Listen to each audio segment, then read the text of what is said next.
Chris Trombley, Ward 7. Jeff Comstock, Ward 7 and Steering Committee member. Jeff Clark, Ward 7, Steering Committee. James Fitzgerald, Ward 7. Matt Croft, Ward 4. Franny Stegwin, Ward 4. Sylvia Knight, Ward 7. Bob Wright, Ward 7. Eric Hartman, Ward 4. Eric Corbin, Ward 4, Steering Committee. Al Wagner, Ward 4. Bob Hooper, Ward 4. Nancy Ellis, Ward 4. Steve Hamlin, Ward 7. Cameron Siegel, Ward 7. Karina Driscoll, Ward 4. Keenan Christensen, Ward 7. Martha Malpas, Ward 7. Amy Livingston, Ward 4. Russ Ellis, Ward 4. Beth Bialco Casey, Ward 7. Mike Dialco Casey, Ward 7. Travis Bragg, Ward 7. Phyllis Bristow Johnson, Ward 4. Jeff O'Donnell, Ward 4. Hi, Jenna O'Donnell, Ward 4, new Steering Committee member. Carol Henson, Ward 4. Serena Parnell, Ward 4. Martha Friedman, Ward 4. Erica Reddick, Ward 4, and new Steering Committee member. Anna Carpino, CETA. Oh, all CETOs involved. Oh, all right. Devin Bates, Ward 2, Local 22, Local 44. Sydney, I don't know what ward I'm in. It's not this one. And I'm Ryan Frink from Ward 7.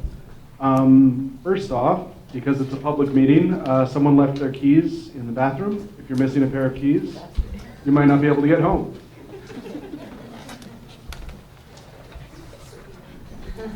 All right, so next up, we have a few minutes for brief announcements. Try to keep your announcements to under 30 seconds, maybe up to a minute if it's really good. But now is not the time for conversations and debates. It's just if you have an announcement. Thank you. The Fletcher Free Library Summer Paperback Book Sale is coming up on June 7th, 8th, and 9th. I think that's a Friday, Saturday, Sunday. Hundreds and hundreds and hundreds of great summer reading books. I think most of them are just $1. So that's June 7th, 8th, and 9th at the library.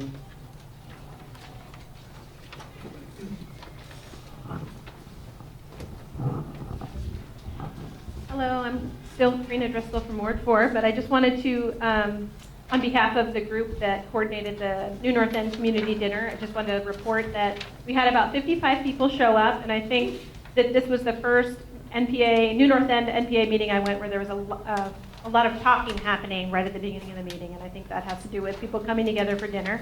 And there are a lot of people in this room who helped coordinate that dinner, and we're hoping that lots of people will also jump on board. So if you want to get engaged in planning the community dinner, it's going to be starting up in earnest in September, once a month prior to the NPA meetings. And if you want to get involved, the best place to go is So we have a Facebook page. It's New North End Community Dinner, and then we also have a couple of other online forums. If you'd like to get in contact, you can contact the three of us, Karina, Amy, or myself, and we will get you connected, or any one of the other volunteers that are here. So thanks to the NPA for hosting us in the space and being part of making sure this happens. Oh, and Nancy Ellis donated flowers this evening. If you would like to take them home, just please leave the jars, but feel free to pull those flowers out and bring them home for a bouquet on your own table. All right. Erica Reddick. I am the new legislative liaison for Vermont for the Convention of States. If you haven't heard about it, I would love to talk to you after, but it's basically a move. It's a convention, a constitutional convention. Well, actually, that's technically something different. But it's basically a convention of states where the states will be calling on the United States government to balance its budget and impose term limits on legislators. So some really interesting potential constitutional amendments. If you want to learn more, talk to me after.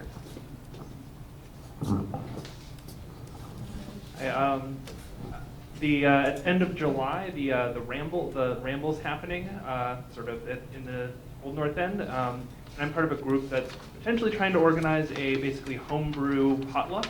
So if any of you homebrew and would like to contribute homebrewed booze to the party, find me afterwards, and I'd love to talk. And in the room, anyone else? All right, we're going to move into presentations. So tonight we are starting off with CCRPC. That's the Chittenden County Regional Planning Commission. All right, didn't think I was going to get that one. And our second speaker was not able to make it tonight, so CCRPC is going to get a little bit of extra time if they want it. That can be used for discussion and conversation if the presentation wraps up a little early. So I think you have it until about 8 o'clock. And that's kids' bedtime, so it works out great. Hi everyone, my name is Brian Davis. I'm a transportation planner at the Chittenden County Regional Planning Commission. Was here last month, but the city, as they should, talked about their upcoming work projects for North Avenue, the new North End, so I wanted to come back. Thank you for the invitation to come back and spend a little bit more time on the transportation study that we're doing right now for Winooski Avenue. And when I say Winooski Avenue, I mean the whole thing, North Winooski Avenue and South Winooski Avenue. So from the health center in the north all the way down to Shy Guy Gelato, that 5-corner intersection down there. All right, let's dive right in. So the city reached out and asked the RPC to help with this study. They wanted to look at how they could make this a more connected corridor, a more safe corridor. And at the end of this, they wanted a plan with some recommendations that council could adopt and then find funding for. So let me emphasize that this is still just a planning study. There's no dollars attached to this. There's no construction projects happening right now as part of this. So we're trying to figure out what the city wants and what the people want. That's why I'm up here. The vision for the corridor is that it's safe, it's inviting, it's comfortable, it's convenient, it's accessible for no matter how old you are, what abilities you have, what mode of travel you choose. It should suit that purpose for you. That's the ultimate goal along that. There are lots of businesses north and south along the corridor. We want those businesses to flourish. We want to find ways to improve mobility for people getting north and south throughout the corridor. So those are the things we're looking at. There are a number of high crash locations along the corridor, so safety is a very key issue that we're looking at along this, so ways to make that safer for everyone no matter how they choose to travel. We are sort of in the middle of the project right now. We did some outreach in the fall as a part of the existing conditions analysis. We can do our desktop surveys, we can do traffic counts, we can do things on the planning and engineering side. And also as residents, we kind of have a feel of what's happening along the corridor, but we also went out and asked the public, what are we missing? What don't we know? What can you share on your daily experiences about that? So based on that outreach in the fall, we came up with the draft alternative concepts. I did hand some out. There are more on the back table if you weren't able to grab some. And so currently, this is the first draft of the concepts. So this is a wide range. This is the A to Z of some different alternatives that could happen. And so we're coming back out to the public. I've been going to the NPAs, all the NPAs in April and May. Public announcements when I can, a presentation when possible, so I appreciate this. We do have a public open house scheduled for June 4th. That's now confirmed, and that's at the Old North End Event Hall, St. Joseph's Center right there, the core, Burlington's core, which is a great facility. We're also doing some specific outreach to the Old North End businesses, which is great to have their input. We met with the downtown businesses and their representatives recently. Again, appreciate that, that input and their critical eye on these things. We're going to have some materials available at the Dewey Park Farmers Market. That's in the Old North End by IA. We're going to put up a display at Fletcher Free Library and leave that up for a whole week. We know that not everyone can come to meetings on Tuesdays or Wednesdays or Thursdays at X time, so we want to make those materials available for an entire week. Myself or Public Works staff will make ourselves available for a block of time during that week for people who come in or if it fits their schedule. I'm trying to make myself available at some of the other businesses and just chat, over coffee or over cocktails or whatever it is, so people can drop in before work or after work and just have a casual conversation with me about these concepts and concerns or feedback or what they'd like to see. And then we're developing an online survey which may be live as of tomorrow, but I don't have a link for that yet. I just provided comments tonight. So stay tuned. We do have a constant contact email list. If you're on it, great. If you're not sure, let me know. My contact information is on the bottom of the material. I'm one of the project managers as well as Nicole Loesch from Public Works. So if you reach out to me, I do want y'all to be involved in this project. Some of the feedback we've heard to date, safety is an issue. The downtown section, the 4-lane section between Main Street and Pearl Street, people feel like that's aggressive. There's a lot of traffic. People are traveling fast. It's hard to get across to the businesses that we want to visit. So we knew that that was a key area that we wanted to spend some time looking at. We also heard that the street trees and the green belts serve an important purpose, so we want to not touch those as much as possible if we can. There's a lot of parking concerns. We did parking studies on multiple days of the week, weekdays, weekends, early morning, midday, late afternoon, nighttime. We wanted to understand how parking is being utilized and what that demand is. Turns out in the Old North End, there's a lot of demand. If you're a local business owner, you could probably tell me that, but we need to know what the balance is between people who are coming in and parking during the day and people who live there and are parking there at night. We wanted to understand what that balance was. And if possible, start to identify some other parking opportunities that may be off the corridor. Are there any side streets that might be available? Are there any surface parking lots that are off the corridor that might be opportunities for shared parking there? So we're including that as part of the next phase of the outreach. And finally, we did hear that continuous dedicated bike lanes or some sort of bike facility to get all the way from the north to south is critical. If you traveled it by bike, you know that there's sharrows on part of it. There's a giant bike lane on part of it in one direction, then it goes away, then there's another bike lane and a contraflow lane southern. So there's a lot of stuff happening, but it's not continuous.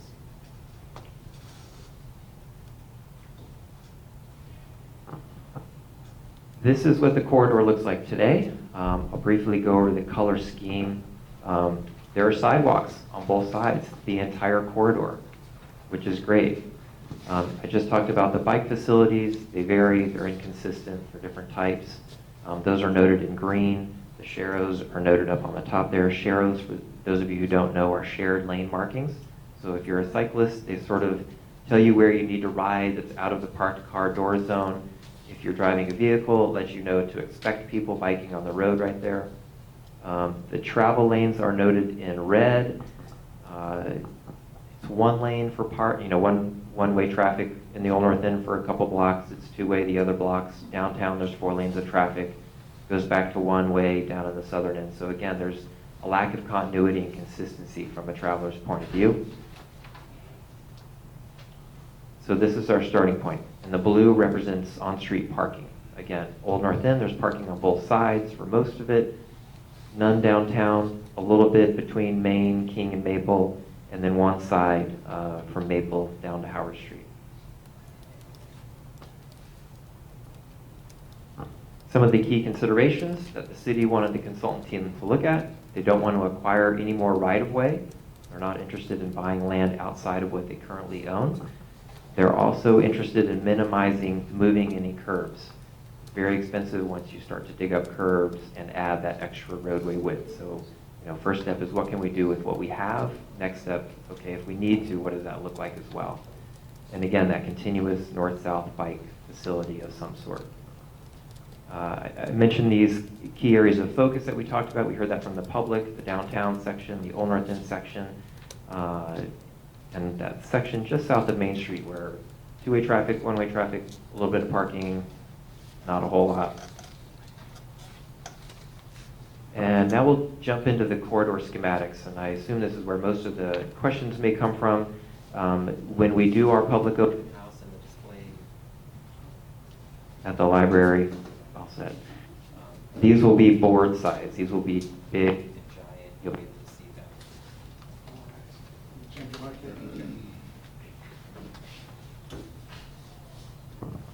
them. Test. All right, that mic lasted 10 minutes. You guys want to hear me for 45 more minutes? All right, so I'll quickly go over what these represent, what's on here. So there's 3 main alternatives, and those are actually, there's 4 main alternatives. The one that's not on the sheet is the do nothing alternative. It can just stay exactly as it is. That's an option. Doesn't necessarily meet the purpose and need of the project, but it is an option. Alternatives 1, 2, and 3 have some key points along there, and then there are different options with each of those alternatives. I won't dive specifically into those, but I'll sort of give you the higher level picture of what these means. Alternative 1 creates conventional bike lanes, just a stripe on the road for bikers traveling northbound and southbound. It removes some parking to make that happen without moving any curbs. If you start moving curbs around, then you can start keeping some of that additional parking in the north end. That's on the option 1A on the top left there. Option 1B down in the bottom.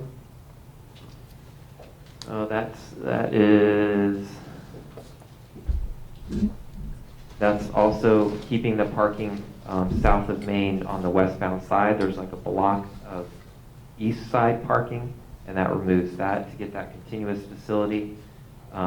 In the middle section, and this is the same for all 3 alternatives, that 4-lane section in front of City Market, all 3 alternatives are reducing that down to 1 lane of traffic in both directions with a center turn lane and bike lanes on both sides.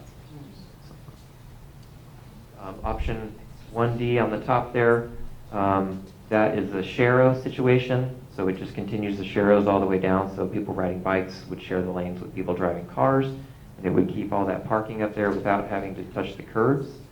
And then 1E was something that was added about a month ago. That creates a separated shared path using part of the greenbelt and the existing sidewalk on the eastbound side of the corridor. Again, it keeps those share-os there. It keeps that parking up there as another option. And then 1C looks at 2-way traffic north of Pearl. So opening that up instead of just 1-way southbound, it would make that north and southbound for cars, people driving cars. It still retains a bike lane, but that would require some curb widening. All right, that's a quick highlight of alternative 1. Do we ask questions now or after? I think if there's a comment that's specific to the alternative here, happy to answer it. There's 2 more alternatives after this, and we'll dive right in. You know, I don't want to just stand here and give you a presentation on that. I do want to hear feedback. I'm curious. My first thought when you said the center turn lane was accidents waiting to happen. When the driveways are that close together and people are trying to vie for the turn, like as the first thing I thought of was City Market. Somebody wants to turn left into City Market and somebody wants to turn right onto, what was that, Bank Street? Right? Whatever. Like, that just sounds, I guess that's it. That just sounds like a terrible idea. So I'm trying to figure out, I'm assuming you guys thought about that? Yep, and we were hearing from the downtown businesses that the access to the garage off of Bank Street is very challenging, and that will back up onto Winooski Avenue. So we'll work with the city and downtown to figure out, is that the best access point for the garage, or can they go on a different street? So that is something we're considering. You know, we do want to think about that, and we know that, you know, there's a lot of people doing a lot of stuff in front of the City Market, and that entrance is so close to Bank Street. They are doing their own study of their parking lot because the demand on their parking is so full that we're coordinating this project with them too. So if there's another way that we can help people access City Market, that would benefit everyone. I just don't see where, but I mean, the parking garage, there's only 3 sides that are accessible from the street. So it doesn't sound like there's another entrance on another street. Right. Well, we haven't solved it yet, but you know, is Cherry Street a better access point? We don't know. I don't have an answer, but we are looking at what that could look like. There already is an access point. Right, but if we can get, instead of people who are coming into downtown using the Bank Street entrance, if we can use wayfinding to get them to use the Cherry Street entrance, it may alleviate some of that pressure on that Bank Street intersection. I'm downtown a lot, and I volunteer at the Ronald McDonald House all the time, and of course, we're right in the middle of all this. And I completely agree with her that the whole thing around City Market is just, I mean, it's ridiculous now. There is an SSTA van that parks in front of Howard there for hours. So you'd have one lane completely taken up all the time. And I am very upset with all the parking we've lost downtown. I love downtown, don't go there much anymore unless I have to. I did go and up and down the street and ask the people that own the stores how things are, and everybody will tell you the biggest complaint is there's no parking. So, yeah. Yep. Great, thank you.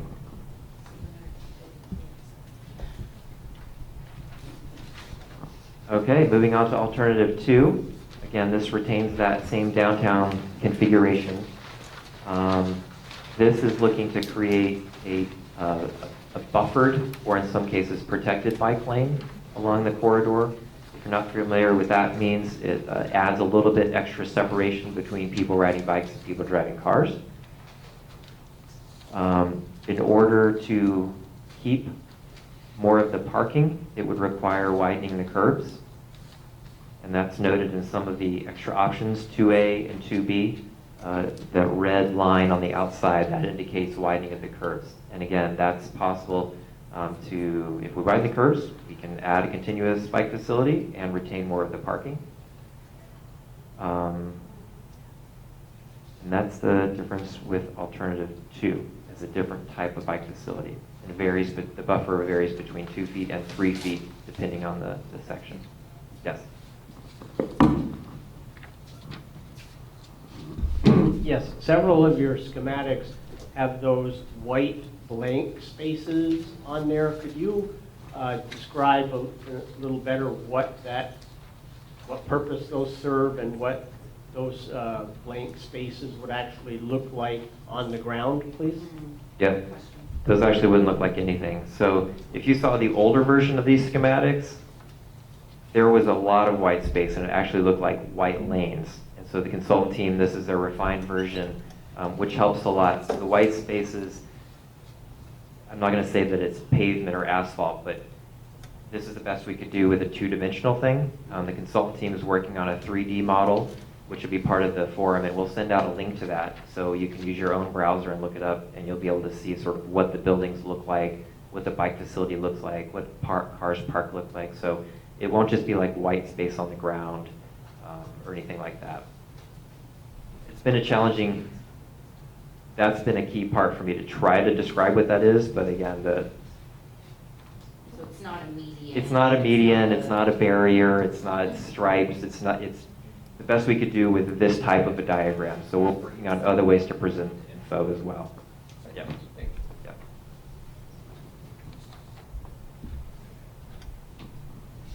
And alternative 3 looks to create a two-way protected bike lane on the eastbound side. So that is where bicyclists traveling northbound and southbound would share a 10 to 12 foot lane on one side of the street.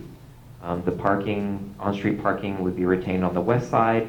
Again, that downtown section has reduced travel lanes for safety improvements.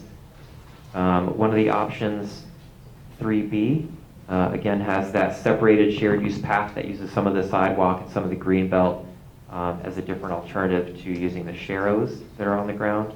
And option 3A, with the curbs are widened, again, more of that Old North End parking on street can be retained with that two-way bike facility on the east side.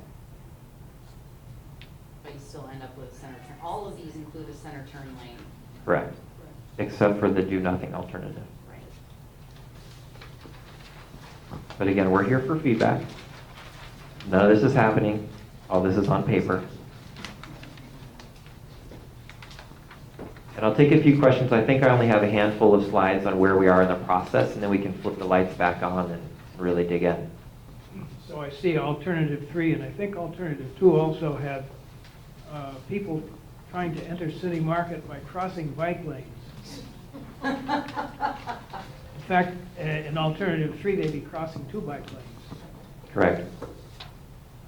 So again, just a planning document. We understand the same concerns. It's helpful for us to hear that you're seeing what we're seeing. Yep. So we haven't solved it, but there are ways out there. Other cities have done similar things, and we're looking to them as examples of what we could do. So we don't have specific treatments identified as part of these plans. It's really just looking at what might be possible rather than what's the specific design element for it to be safe for people on bikes and for people turning into businesses. So related to the turn lane and the city market thing, yeah, I think from my perspective, I like the idea of having kind of something predictable versus like trying to second guess whether the person in front of me is going to take a left or not on a 4-lane. But is there any thinking about, usually those are like you could go either direction, but having possibly, because that's such a busy intersection or busy turn area, having it be designated so it's just one way rather than having, or is there not enough space to do something like that? For people driving cars? Yeah, for people driving cars, sort of turn left into the city market parking lot. Right. So I want to make sure I'm hearing the question correctly. Did we look at Winooski Avenue just being one direction, or the city market entrance being one way in, one way out? Well, more my question was for the turn lane itself, kind of in that place, rather than having the possibility of what she was describing of people wanting to turn coming from both directions, having it just so it could only be used to turn that way. Right. So one of the alternatives, and I don't think it's reflected here, but one of the options, it might be 3C, is to have some sort of low median that would sort of create those turning pockets, both for Bank Street, for City Market, or not allow those turns. It would be right into City Market, right out, or you could go Union and go left in the back. But yes, it's helpful to hear sort of how we can tweak these and make them better.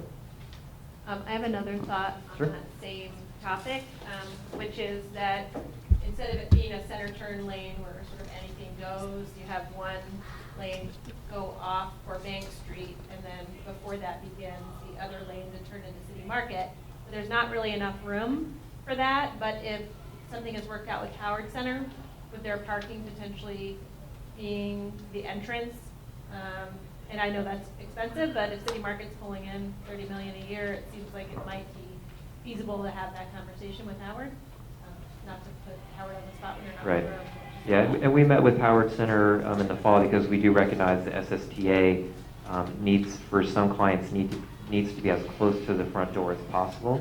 So we know that that's a challenge not only with the current configuration, but with any of these alternatives. They're either going to block a travel lane or a bike lane. So, we're also looking at, especially with the City Market parking lot study, what else can be done with the Howard Center parking and City Market parking, and potentially changes with Winooski Avenue. Right, so potentially having Howard Center be the entrance and City Market's current entrance exit just be exit only. That would allow you to split up that turn lane so that one end of it is to turn on Bank and the other is to turn into the parking lot. And then I also just wanted to weigh in that I'm very uncomfortable with bike lanes that go two ways adjacent to a road with cars coming in and out, because as drivers are trained to look left before they go, and if they don't look right, they're crossing bike lane traffic, and I would be worried as a biker doing that, but I do appreciate the intent of trying to add as much bike lane as possible that's continuous and safe. I just don't think alternative 3 achieves that. Thank you. Ma'am. I personally I don't think any of these alternatives are good, at least for the section of town around City Market. It is a main corridor and a main thoroughfare for vehicles to get around downtown Burlington. And if you make it less accessible, people are gonna start driving through the neighborhoods. If you go up College or any of the other streets, you have to deal with crossing Church Street and all of the, whatever. So it's basically you have Battery Street, Winooski, and then not until you get to the top of the hill where you can really get through town. And this is gonna make it even more of a headache. And I can't tell you how many friends that I have that won't come visit me because I live in Burlington.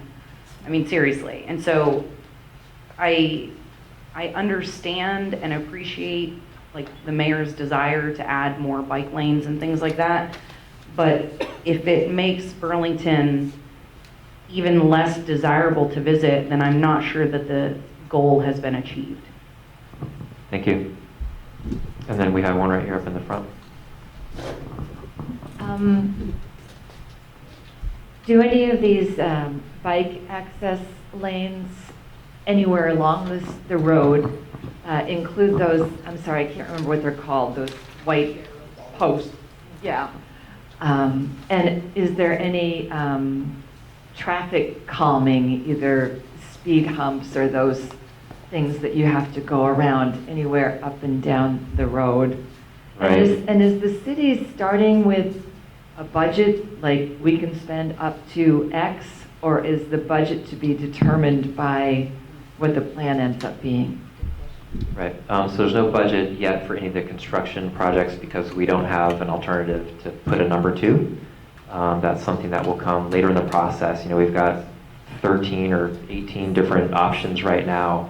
And so rather than spend the project dollars on coming up with what each one would cost, we're going to refine those down based on your comments and the rest of the public, and have a handful of those. And then we can sort of give a price spectrum of what that would cost. And then it would be up to the city, once adopted, to then identify capital funds for those. So there's no dollars for any of these construction projects yet.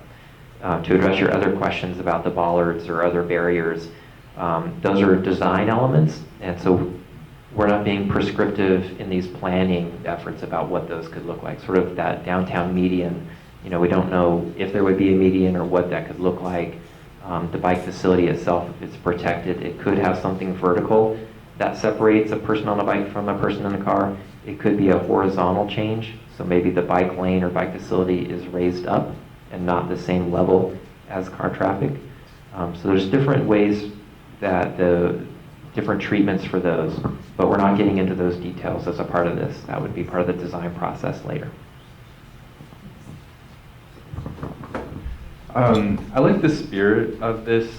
So obviously I realize you're far off from anything conclusive, but I like the idea of fixing this roadway because it's a major artery downtown, and currently the way it's designed is very hodgepodge, and I think kind of ineffective. Around the market, is there any consideration in terms of making the entrance into the market like one direction only? So, for example, cars could only enter from Winooski Avenue and then exit through the back street?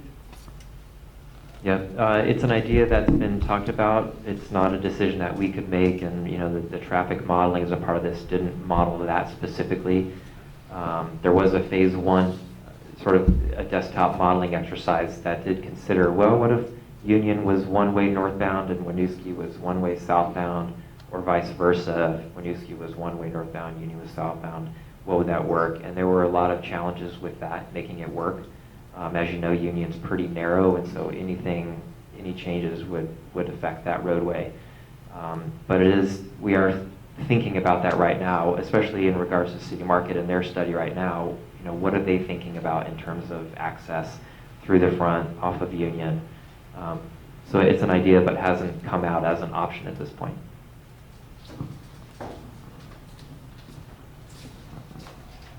So I'm someone who works downtown, and I walk to City Market pretty much every day during the lunchtime. So I would want to just make sure that there is appropriate signage around that turn lane so that people aren't turning into pedestrian right-of-way.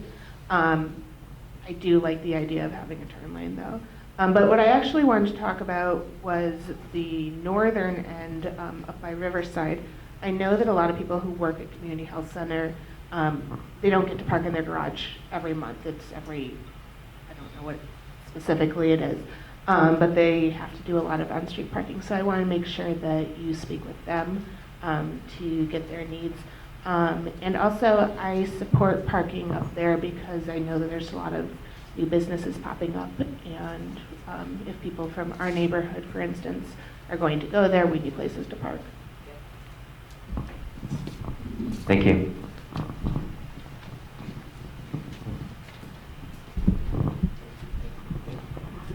The core of my thought can be summed up as citywide consistency. So given that this is like the sort of the third major bike planning effort the city's undertaking, we're ending up as with a major patchwork of logistics and configuration. And as you go forward with this planning, I would like the city to try to bring the driving lane, bike lane configurations into some form of consistency throughout the city. Because even as a resident driver, when I travel to different parts of the city, the rules vary from street to street. And for me, you get used to it, but it's aggravating. And I can only imagine that with visitors and tourists, it's absolutely confusing and potentially dangerous to both drivers and cyclists. So rather than formulating another project with another completely set of rules, I'd like the city to try to begin to approach some consistency, both for convenience and safety purposes. Thank you for that. As a very specific example, I was waiting to turn right off the end of Pearl Street at Battery Park, and there was an out-of-state driver in the center lane attempting to turn right with me because of the parking and the bike lanes in that area, and I perfectly understand why they were thoroughly confused at that intersection. Thank you. Thank you. One question on all three with the bi-directional lanes on the east side. Is it a driveway count issue in terms of the choice between the east side and the west side? It was, yeah. Okay.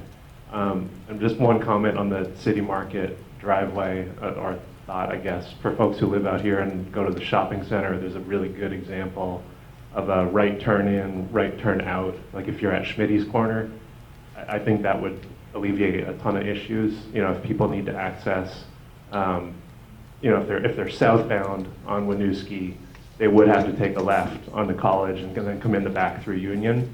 But regardless of any of these alternatives, even alternative 4, that would alleviate a lot of the challenges at that intersection currently if you put in just that little block, right, like we have at Schmitty's right now at the shopping center. Great, thank you. We're going to take one more question and then let the presentation wrap up, Sure. and then come back around to finish questions after. You guys are doing great. I appreciate all this. Hi, James. I was just wondering if these plans have taken into consideration any current development going on and any future development that might happen. For instance, City Place and the new proposed hotel. Right. So the traffic counts we used, this was, the downtown business owners brought this up about whether the traffic counts were occurring during the St. Paul construction. The answer is no. The traffic counts were sort of business as usual before these major project happens as a baseline. Given the current budget constraints of this project, I don't think we'll be able to run new models with new proposals or anything pending like that. But we are aware that St. Paul and Pine Street will reopen up in the northern part of downtown, which would be great, I think, from a grid street network perspective. But we are keeping an eye on those developments, yeah. Are you referring to the hotel as potentially going to block that entrance to City Market, correct? Yes.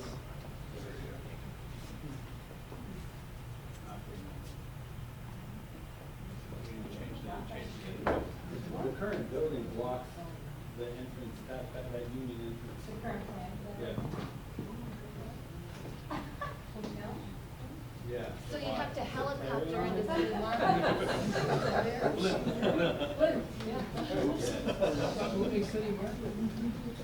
All right, these are great questions. I appreciate all this. Thank you very much. There's not many slides left to wrap this up, and then we can jump back in if there's any other thoughts you might have. one of the things that will come out of this, and we're in the middle of this right now, is looking at what are all the considerations that we need to take into account. People have asked about street trees. We know how many street trees are out there, and with each of these alternatives, we'll be able to identify how many street trees might be lost. Same thing with on-street parking spaces, utility impacts, impacts to green strips, and which ones are providing different types of facilities. So it's a different way to present the information in a grid format with some specific numbers on it. You'll see on the bottom, maybe you can see sort of the relative magnitude of cost. Right now it's like at a restaurant, it's $1 sign to $4 signs. We haven't put into paper on what those construction costs are because we don't know where we're headed quite yet. That's why we're doing this process. So as we get those alternatives narrowed down, we'll be able to put a finer tip on what those costs might be. We haven't talked about intersections that much, except for Bank Street. We did look at what happens to the intersections, based on the volume of traffic and the bike facility considerations. Would it need to be signalized? Could it be a roundabout? And the answer is it could be either at this point. For the most part, we have some sort of preliminary design schematics for a few locations to see what that would look like, whether or not they would fit, what size they might need to, what size they could be to handle that traffic, and whether they would fit. So as we move further into this process and pick sort of the route that we want to go, then we'll be able to hone in on what specific intersection designs could look like. And that's basically what I just said. I showed that matrix there with the street trees and utility impacts, and these are the whole list of considerations that will be a part of that. So, there's a lot of stuff to think about in addition to some of the specific things we've talked about here, but there's a lot of things happening. Loading zones, we've all seen the trucks downtown parking and unloading food, first service trucks, so we need to figure out where they can go as well. Transit, we haven't talked about transit. They're as part of on our project advisory committee, so they're aware of what's happening. We're aware of their next gen transit plan. One of the reasons we wanted to look at opening up the old North End, north of Pearl, to two-way of traffic, would that improve transit service? Would it improve access to the old North End? It wasn't a hard yes. It was a, yeah, maybe. So it's in there as an option, but it's not something that is really a shining light on as a potential significant option. Again, a snapshot of where we are in the process. Earlier today, I drug that red rectangle out because we are into June already. We wanted to spend some time in April and May and now into June, just really getting some of these back into the public's hands and ask, are we reflecting what you told us back in the fall and over the winter? What do you like about this? What have we missed? What don't you like about this? And that's where we are now. And again, I mentioned on June 4th, we'll have that open house. We'll do a short presentation similar to this about 6 o'clock, but anytime from 5:30 to 8, you're welcome to just drop on by. We'll have the big board set up. We'll have other people than just myself to chat with, people from the city and the consultant team. And what happens after we go through all this process is take all this feedback back, figure out which ones of these options makes the most sense to advance. We can mix and match some of these. It's not just one or the other or the other. And then we'll come back to the public again, late summer, early fall, with a more refined concept and fewer options. Again, to ask, is this what we heard you say? Are we getting this right? And you'll see that. And ultimately, it will go to City Council at some point, early winter, late fall, for their consideration. That's the end, and there's all the context. But I'm here now.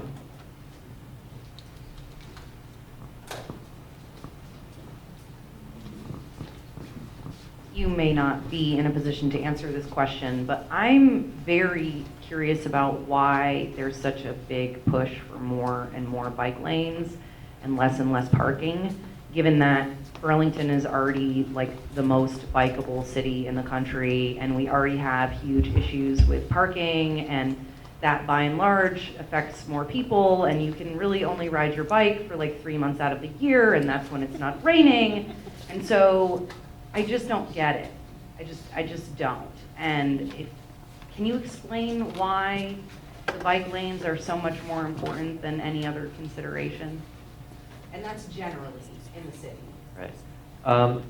My response would be that the city, through their plan, BTV, walk bike plan, through their transportation plan, through their Complete Streets initiative, has identified the direction and the vision that they would like to go towards.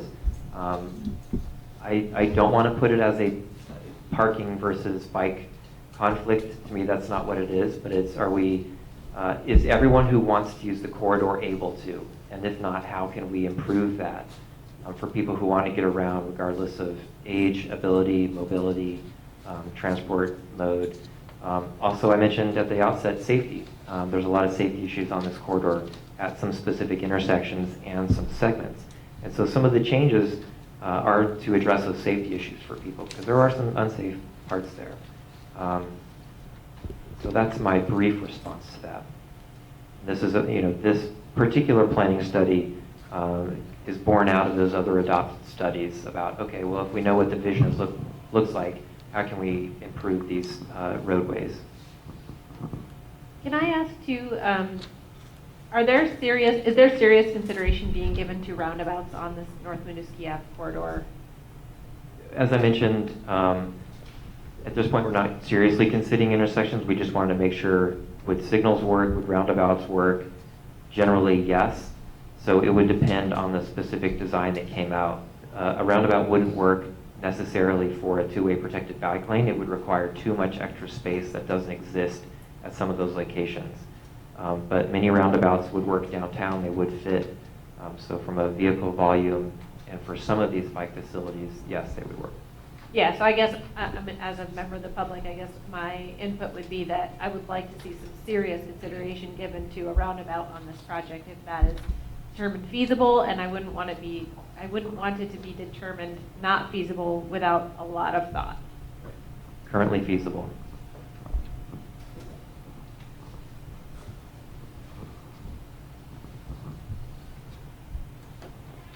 I'm not sure I'm reading this right, but there's been a lot of talk, I'm sure you know, in the bike walk conversations online about bike lanes or bicycles that have to ride, they have to ride their bicycles next to parked cars, the lane of parked cars. And I've seen a couple of bad accidents where somebody's opened the car door and the bicycle is slammed into it. So I'm wondering, in alternative one, why do you even consider the bike lanes next to the parked cars? I would think that would be a criterion that you'd try to avoid that situation no matter what, for safety reasons. Right. It's a good point. And again, at this point in the project, we wanted to offer a range of alternatives from do nothing, keep it as it is, to conventional bike lanes with no protection, to alternative 2 that is protected and buffered, to alternative 3, which is a two-way protected lane. So I hear what you're saying, and again, we wanted to present that range of alternatives for people to respond to. I just think there's so many accidents that it would be really important to note that as a criterion of number one almost.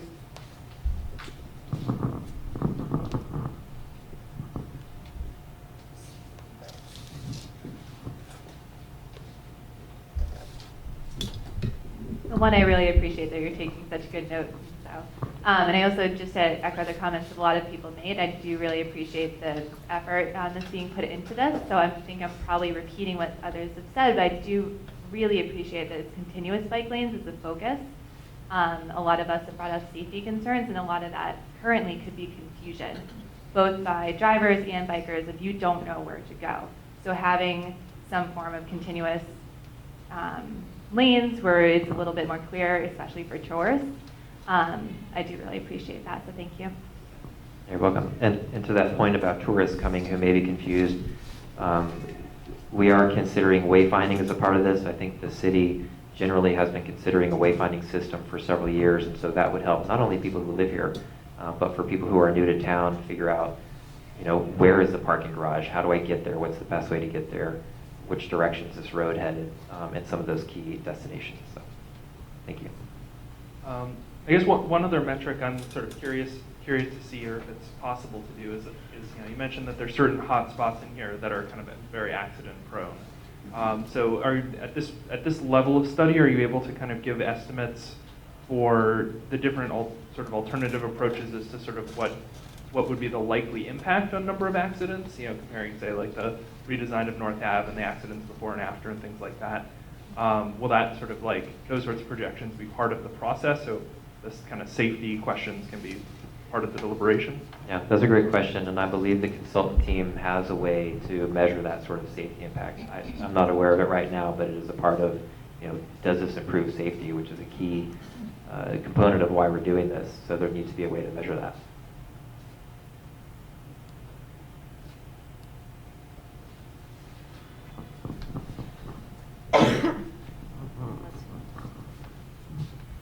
I'm interested to see this whole process and some of the questions. I think that the city is trying to move in a direction of maybe limiting car access into the middle of the city, or are we just or are we focusing on Winooski Avenue is a main north-south corridor where most of the traffic is maybe moving through? Maybe I'm not being specific enough. I think that we do need to move to discourage a lot of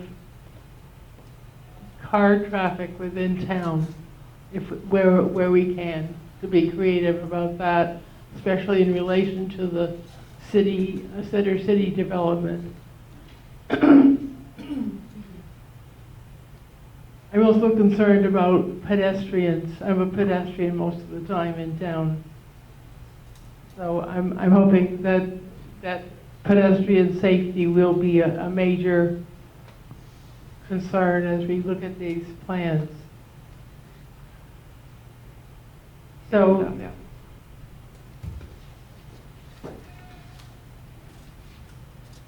looking at our total environmental impact as we're designing our city for the future,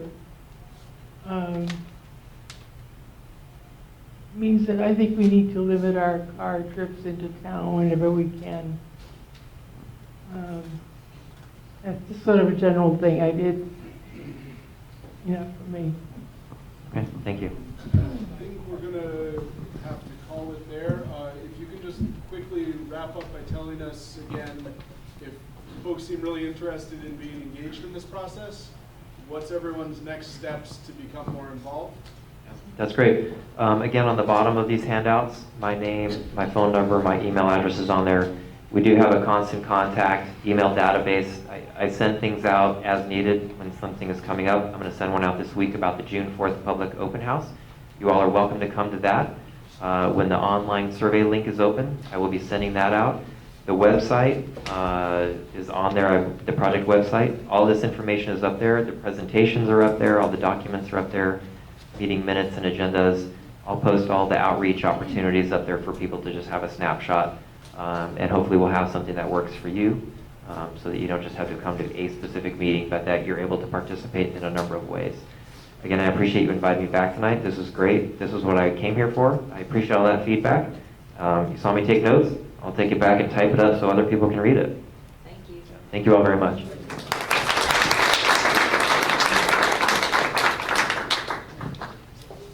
Yeah, thank you very much. All right, next up. Did we have Ethan Allen residents ready to come up? Yeah? All right. Excellent. You're on.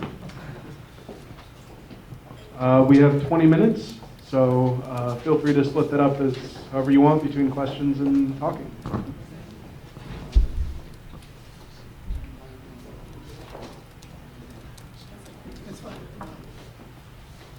Hi, my name's Mary Mouget. I'm the administrator of Ethan Allen Residence. I've worked there for 6 years and been administrator for about 4 years. And I'm Cameron Siegel. I'm Director of External Affairs at Living Well Group, and we're the nonprofit that operates Ethan Allen Residence and Heaton Woods Residence in Montpelier and Living Well Residence in Bristol. How many of you are familiar with Ethan Allen Residence? Paramount. So we're located at 1200 North Avenue on the corner of Poirier Place and North Avenue. We're the yellow building across from the old DMV. So we're a nonprofit residential care home that is licensed for 40 residents. We have residents who range in age from 56 to, we have 2 World War II veterans there who are 100 years old. Our average age is probably 80 to, in the 80s. So most of our residents have some form of dementia. We provide nursing care, meals, housekeeping, all the services that they need. Again, we're a nonprofit. One of our missions was to create more Medicaid beds in town because there's a great need for Medicaid beds. If you have private assets and have money, you have many options for care. If you don't, you have very few options in Burlington. One thing that really differentiates us from the for-profit places is that if you have private assets, you come in and you run out of money, you're not asked to leave. You transition to Medicaid and you can stay. Our goal is to keep people in Ethan Allen through end of life and not to have to move them on. We currently probably have about 8 residents on hospice right now. If you were to live in Quarry Hill or to Shelburne Bay or any of the for-profit places, once the money's gone, you have to leave. You're asked to leave. So that's a real mission of ours, was to create more Medicaid beds in town. I like to think of us as thinking outside of the box. We're very creative in our programming and our ideas, and Cameron will speak to that more.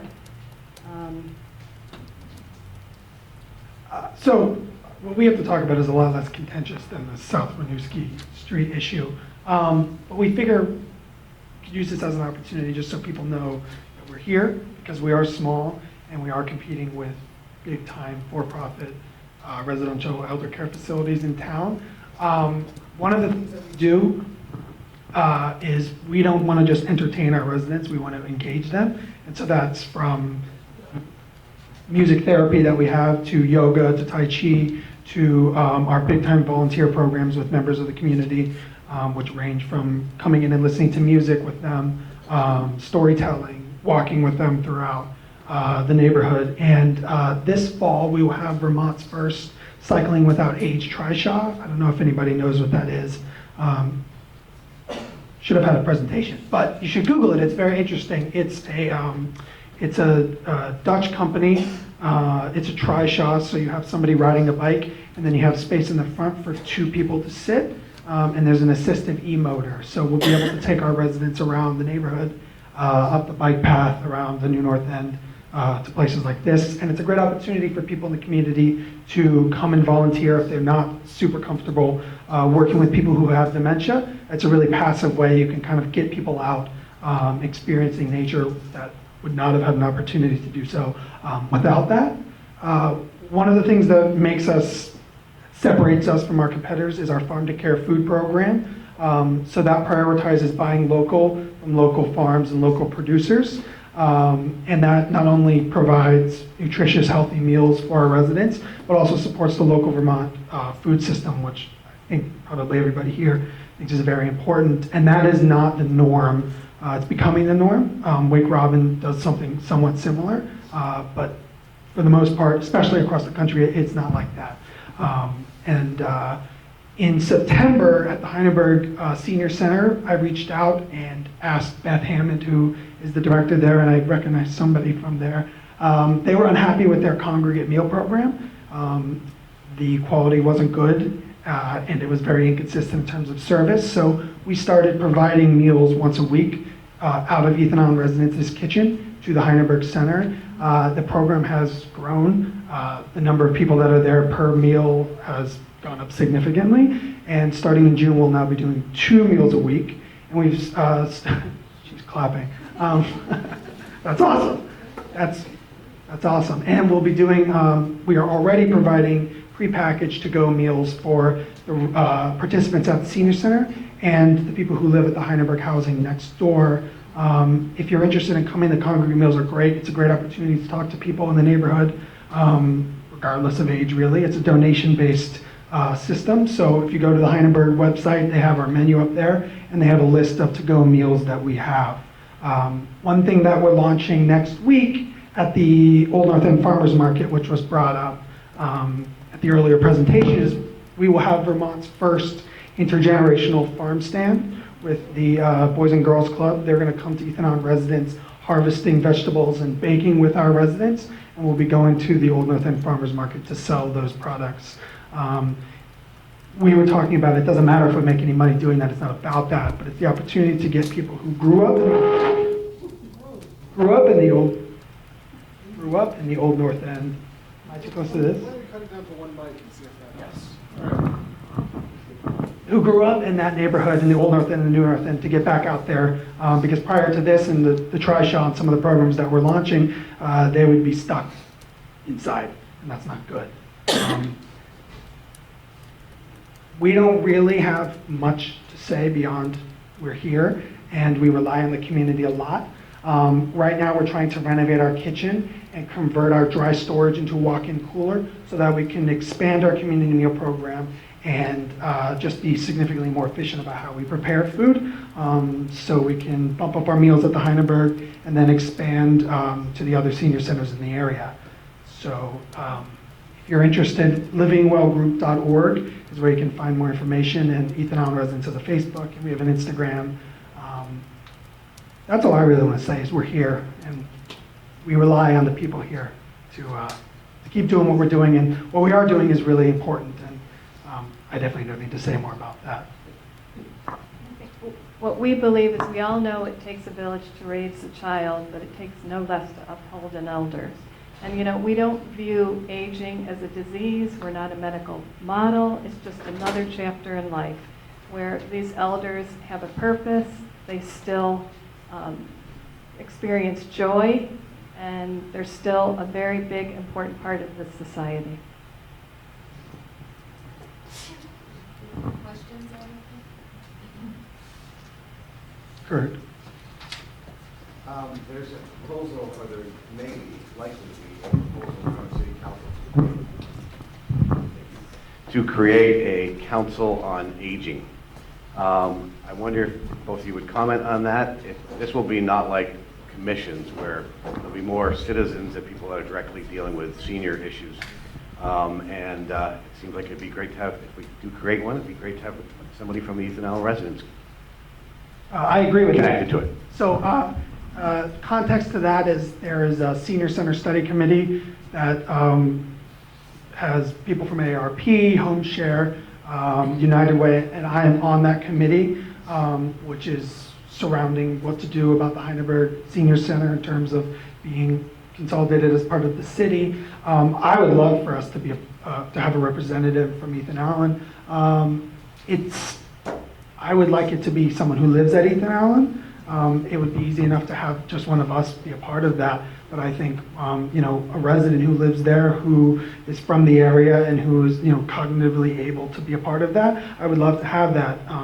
And so what we do at Ethan Allen is we have resident circles, so they're completely autonomous in what happens in Ethan Allen. So if we did have a resident, or it doesn't have to be, but I would prefer a resident because it would give that voice to somebody who's actually living as an elder in Burlington. But I've been a big supporter of the Aging Commission, I think. Or are you speaking on something different? No, it's the same thing, but it's the same thing would probably be called a council on aging. Because the commission has, as a charter change, council can just be appointed and made up of seniors rather than a lot of different people.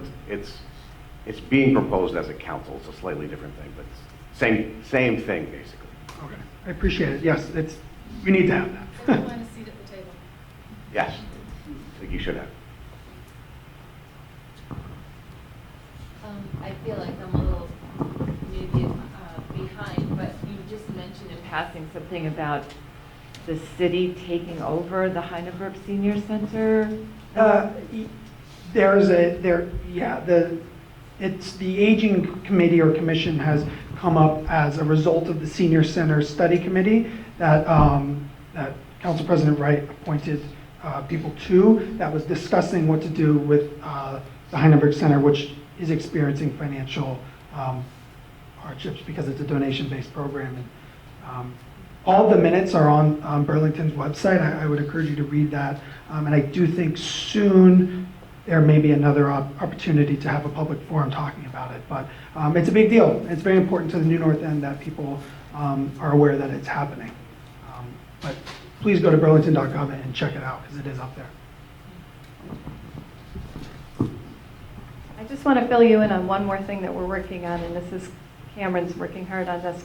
We're a program called Modern Age. It's not a program. It's actually a gallery exhibit. We're going to be photographing, a professional photographer will be photographing a number of our residents in all 3 locations, and the show will be called Modern Age because to bring the aging population out to the public, it's a catalyst for conversation. We're all aging, and we need to talk about it, you know. And so we're going to photograph our residents. We've got interesting galleries. I'm talking to the hospital now, getting the show there, and bringing our elders out to the community. Thank you. Oh.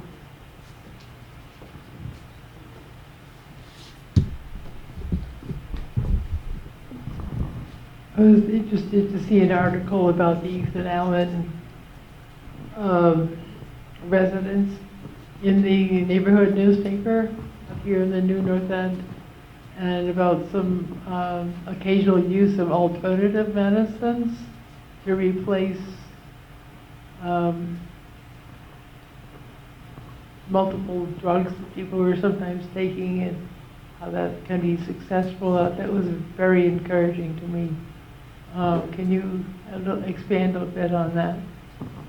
So we don't currently have a naturopathic physician, but we've worked with one in the past, and we're in conversation with one currently. But you know, we believe that good food is medicine. We believe exercise is medicine. We believe in people having a purpose is medicine, and living in community. So it's just not about passing out pharmaceuticals. So we try to look at people and see what natural alternatives there are to some of the pharmaceuticals.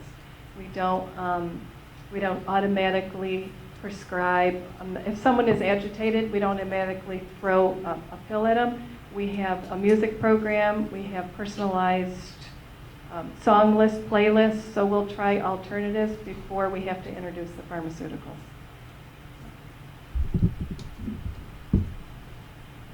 And we love volunteers. So. Or just come over for a tour. Thank you.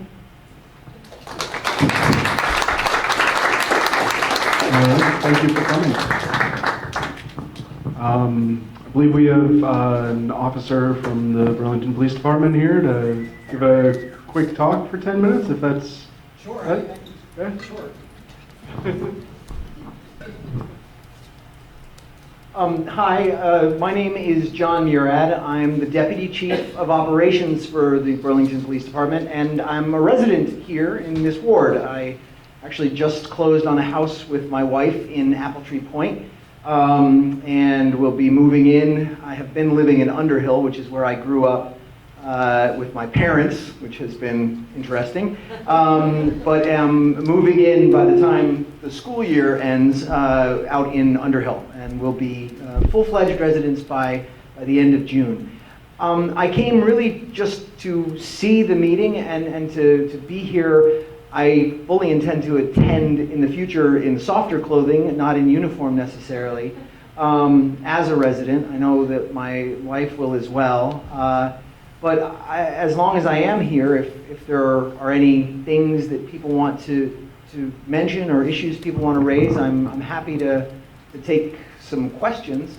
I am, as I said, a Vermonter. I grew up in Underhill. My parents were both professors at the university for a very long time.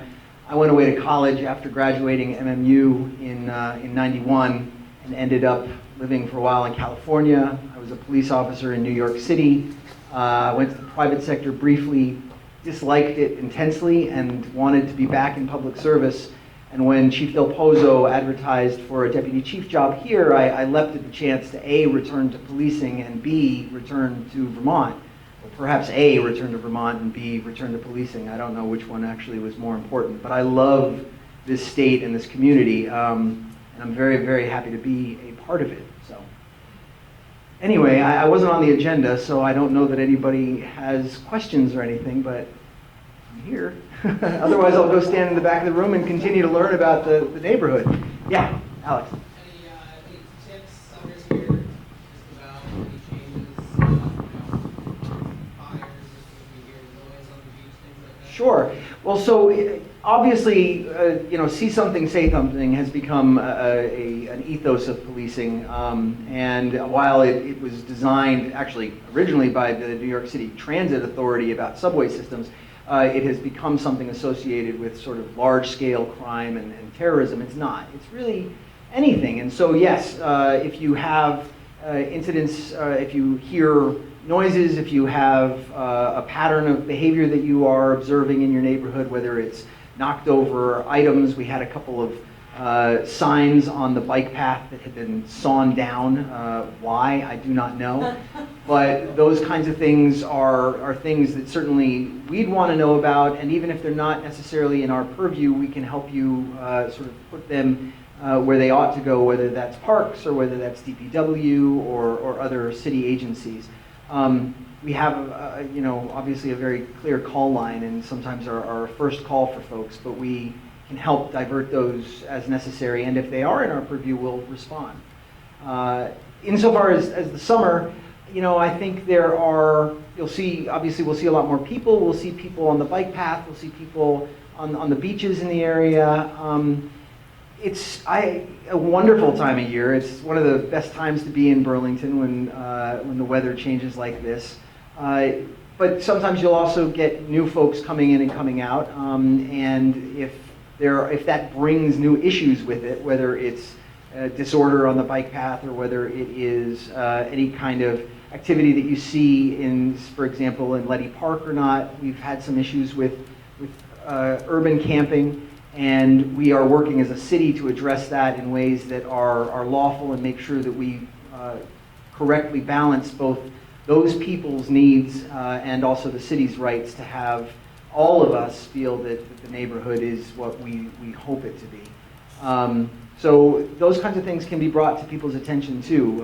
Many times we're aware of them, but it's also something that we want to know about so that we can document citizen sentiment. Citizen sentiment can oftentimes be helpful if we know how our neighbors feel about these kinds of issues. I have a question for you. So what is the open container law? Because I live here and I walk from my house to Hanover's through Letty Park, through the soccer field where kids are playing, and there are often people sitting drinking alcohol. Yes. So you are not allowed to drink open containers of alcohol in Burlington. Oh, you're not? No, it is not. You're not. It is currently a violation of a civil ordinance, which has limited effect. But the city council passed a law making it, after a certain number of offenses, a criminal summons as well, which is a ticket that can actually result in bringing somebody to court if necessary. Otherwise, there's no court. It's just a matter of a fine. For some people who routinely violate it, fines are simply not effective. The individuals don't have the money to answer those fines, and there was no recourse if fines piled up. That was why the council changed that law, which happened before I came back, and I'm certain you could speak to that better. We are going to be launching this summer an effort to say for people who are recidivists, obviously some of our more common areas where we experience it are in City Hall Park or in Battery Park, but I know that it's true in Letty as well, and Ethan Allen for that matter too. The goal is always to find ways that do not involve enforcement. Enforcement should be, if not a last resort, that might be an extreme phrase, it should not by any means be the first one. And so to the extent that you can dissuade behavior, whether it's by mere police presence or whether it's by requests to dump alcohol out, or whether it is by first civil summonses and tickets and then leading to these criminal tickets as we determine how they're going to be issued and how they're going to be prosecuted. This is new ground for us. Those are all paths for officers to take in addressing these. But the fact is that we find that alcohol consumption can be a straight line to more problematic behavior, including violence. We just had an incident in Battery last night that we'll be releasing a press release about, in which case that kind of public disorder led to a very violent assault and then the arrest of 2 individuals who then after their release went out and assaulted somebody they thought had been a witness against them and were arrested again for that. That stems from certain amounts of alcohol consumption. Insofar as seeing it in Letty Park, there are places where sometimes it's either a lack of officer resource or a sense that this place is quiet and people aren't noticing it. Again, when neighbors tell us they're noticing it, then that becomes a place that we can no longer act as if it's a spot where that behavior can be, I don't mean tolerated, but can be not prioritized. If neighbors request a response, they'll get it. Sorry, Yeah. Yeah. Well, we actually have to cut this off Sure, real of course. quick. Sorry. We were able to sneak you in right at the tail end of that other one. Yep. Thank you. Thank you. And we are working to bring, all right, we are working to bring the Burlington Police Department back here, I think pretty soon, for many more questions and answers in a much longer block, so. I'd be happy to be on the agenda. Thank you for making some time.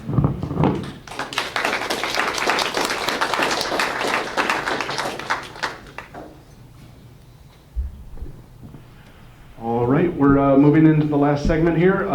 Time for you folks to engage with elected officials.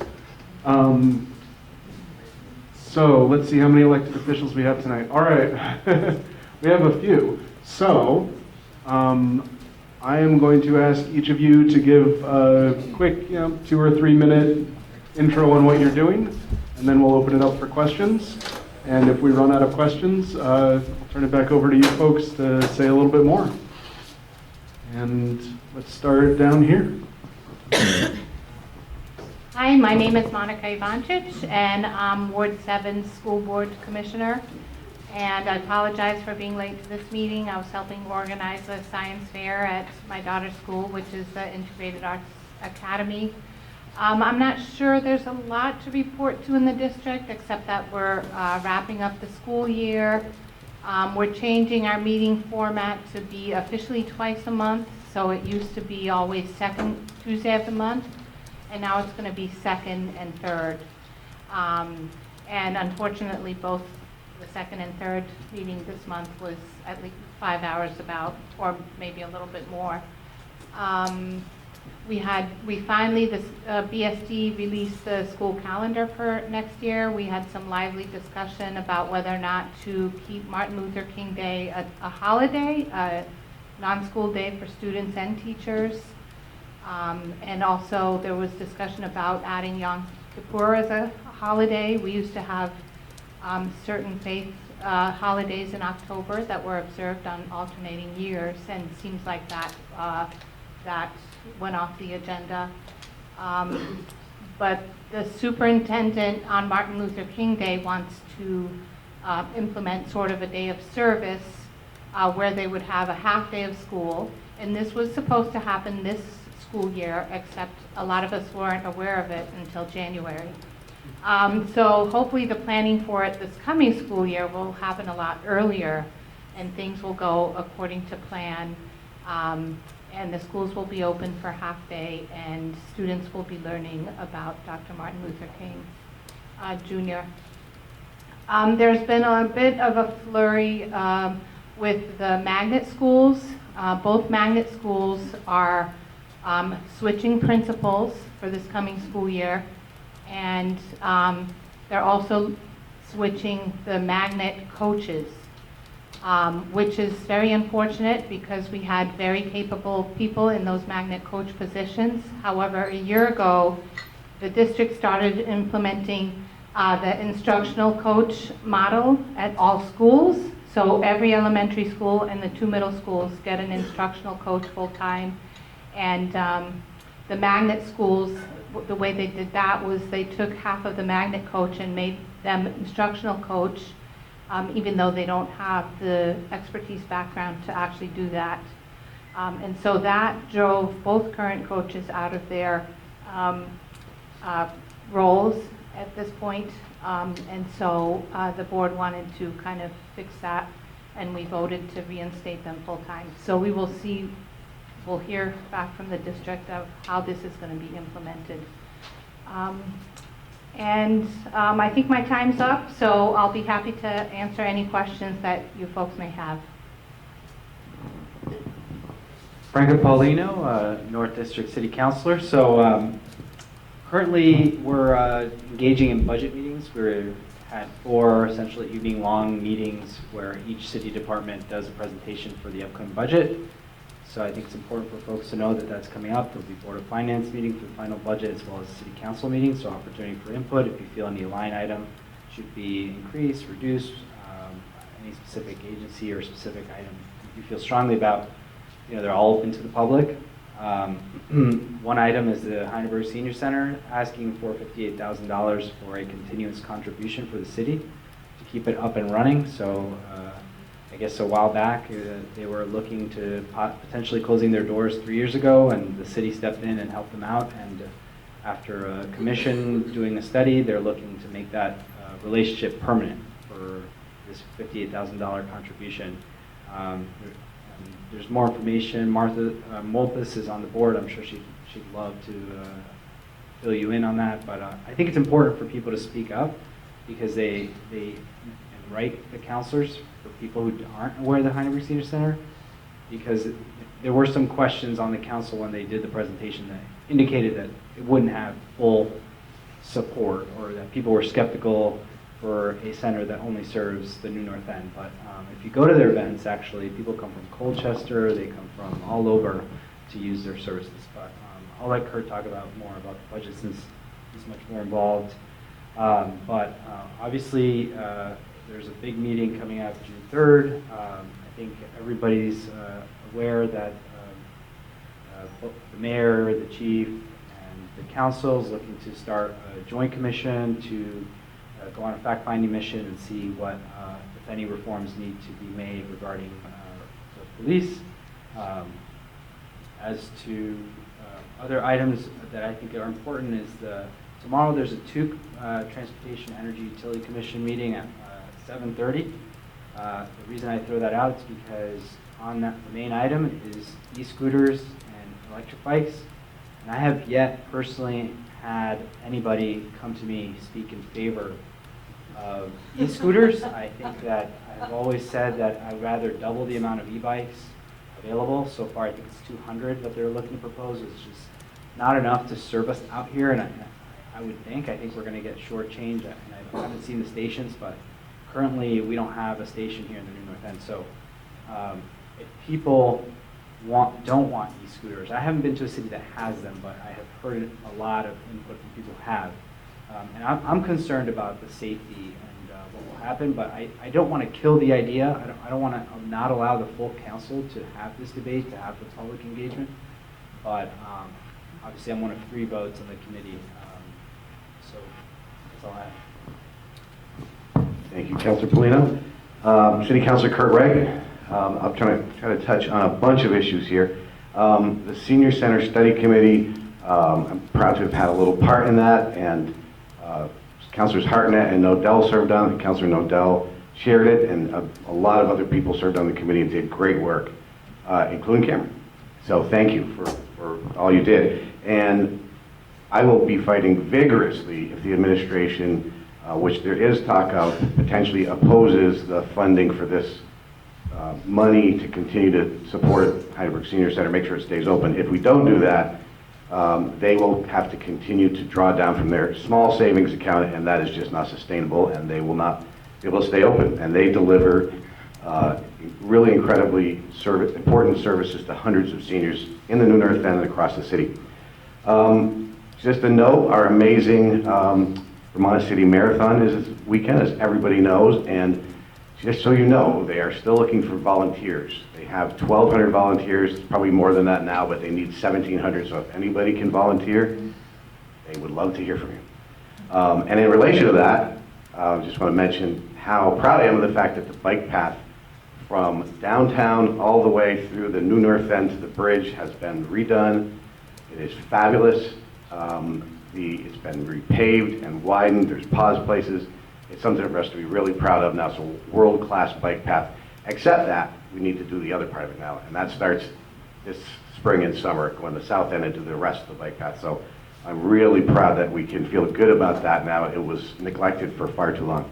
Permit reform is another issue that I am really glad to see we're finally moving forward on that. We are going to, homeowners and developers, but particularly homeowners have had to, because developers know how to navigate the system.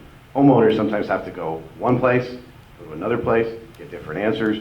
We are now going to combine building code and zoning into one department, one-stop shop. That is going to be a great change. And in relation to that, they're going to be starting to streamline the system so that there will not be so many redundant things and costs for homeowners to try to improve their own property. City Place, the hole in the ground in downtown, we could spend the whole night on this. So I'll just briefly say that we are still hopeful, but certainly concern is growing in that our last report from Brookfield, after hearing from Don Sinex that the foundation would be poured definitely starting in May or June, Brookfield, the 51% partner and the $280 billion partner, has said they are not committing to when that will start. They are saying they're still fully supportive of the project, but they're trying to be more careful than Don Sinex. Don is sort of likes to promise more and sometimes delivers less. They're trying to be a little more cautious with that. On the Letty Park issue, it is absolutely not acceptable, and I know that I've talked to the police department and they agree. We cannot, no matter how bad we may feel for homeless people, and we do, and we do a lot to help homeless people in Burlington, but we have to enforce the ordinances that people cannot be camping in an area where there's a neighborhood, in a park, where there's kids and drinking. I was there the other day, Mary, and I saw what you're talking about going on, and somebody was urinating and had their pants pulled down, which hopefully you do, anyway. But it was a bad scene, and I did call the police, actually, and they came, and that is just not acceptable, and we can't tolerate that. I know the police department is on that now, and hopefully we can see some changes there. Again, my time is up, but there's a whole other issue about the police that we could spend time on. We know there's been a video that was great concern. My concern about that is not overreacting as a city to what we think was an overreaction by a couple of police officers in an incident, because I do not want to see the men and women of the Burlington Police Department demoralized and feel like they don't want to serve the Burlington Police Department as we attack the entire department over a couple of really bad-looking incidents. Thank you. Thank you. Thank you, Kurt. So Montpelier, I fully believe that we'll be out tomorrow, which probably means we won't be out tomorrow. But everybody thinks by the end of the week we'll be back here doing what we normally do. I'll run over a list of things that I know that we've gotten through on the House side. A lot of stuff is held up in the Senate. Some stuff has gone to the governor. A lot of, in my particular committee, government operations, we spent almost half our time on the pot bill. It went to Ways and Means and basically died. Nobody has a good reason as to why. Jump in with any questions you might have. The minimum wage bill, there are two versions, a House bill and a Senate version. The Senate version gets to $12.50 faster than the House version does. House version gets to $15, but it takes an ungodly amount of time. I view this as an economic incentive bill. When people have more money in their pocket, they spend it, which is good all around. I prefer to get there faster than later. Clean water bill has been funded. It's a weird way of funding things, but it looks like that's going to be implemented, and we should see money flowing into cleaning up the lake pretty soon. Family leave bill is also held up in the Senate. Funding mechanism for that too. There was a difference between the House side and the Senate side. One of the things that got done is herbicide, pesticide application to protect the pollinators that give us about half of what we eat tonight. Is passed. Workforce needs issues are being addressed. There's continued talk about a new jail to replace the women's facility in South Burlington. That's wrapped up in whether there will be a huge campus, probably in Franklin County, to take everybody. 1 minute, really. School water testing has gone through between the Senate's bill and the House bill. They've sort of agreed on 4 parts per billion. Either one is bad. There's going to be money put in the budget for an internet consultant so that local communities can take last mile formulation into their own hands and try to put systems together like we successfully did here and then sold it. Changed the net metering for solar for schools, changes to the workforce. Tobacco went from 18 to 21. A lot more money went into child care. And I have no idea what the last thing is. Oh, statute of limitations on certain crimes, mostly dealing with child sexual abuse, radically changed so that really there is no statute of limitations anymore. A lot of kids, 35 years of doing this, don't want to talk about it until way after the statute of limitations has expired. And that's often too late for results. Take any questions that you have. So we're going to open it up to questions. Try to keep your questions short, and please let us know who the question is intended for.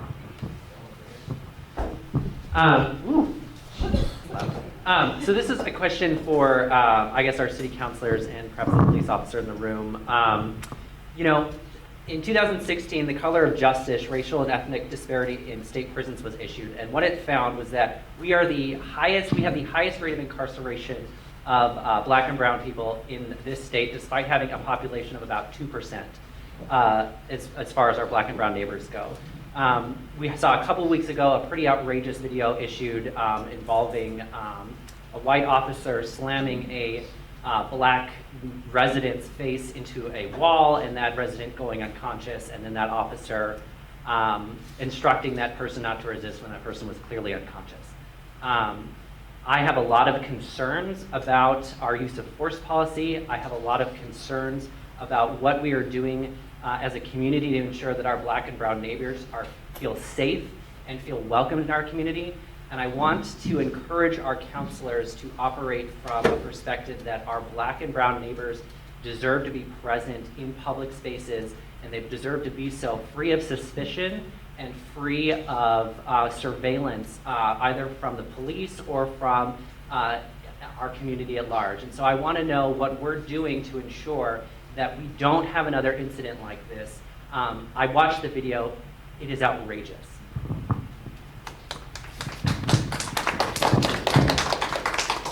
Do you want to hear from the officer for a minute? There's certain things that I can't comment on owing to the fact that there is ongoing litigation about those. But insofar as questions about use of force, it has been promised by the mayor in the city council session that we are revisiting the policies. The chief's position is that we have been training use of force in a way that has outpaced our policy. To be frank, the policy as written, which predates Chief Del Pozo's time here, is a model policy. It comports with all of the things that the International Association of Chiefs of Police, or IACP, requires of a policy. It talks about de-escalation, it talks about training, it talks about levels of force, it talks about responsibilities and duties of care. It is not as cutting edge as some of the newer policies that have come out since the time of Ferguson in the summer of 2014, where we saw a lot of scrutiny placed on police operations and how that was done across the country. Policies that have come since then are a little bit more explicit about de-escalation and what it entails. They are more explicit about the sanctity of life and the necessity of that to guide police operations. Insofar as getting our policy to echo those newer types of policies, that's all to the good. The fact, however, is that the operations of the police department are already in conformant with those kinds of policies and the newer ones. These acts that I can't directly comment on both resulted in internal discipline. They were alarming enough to the police department when we found them on our own that we dealt with them. We dealt with them with discipline, and we dealt with them with external investigations where we hired independent investigators.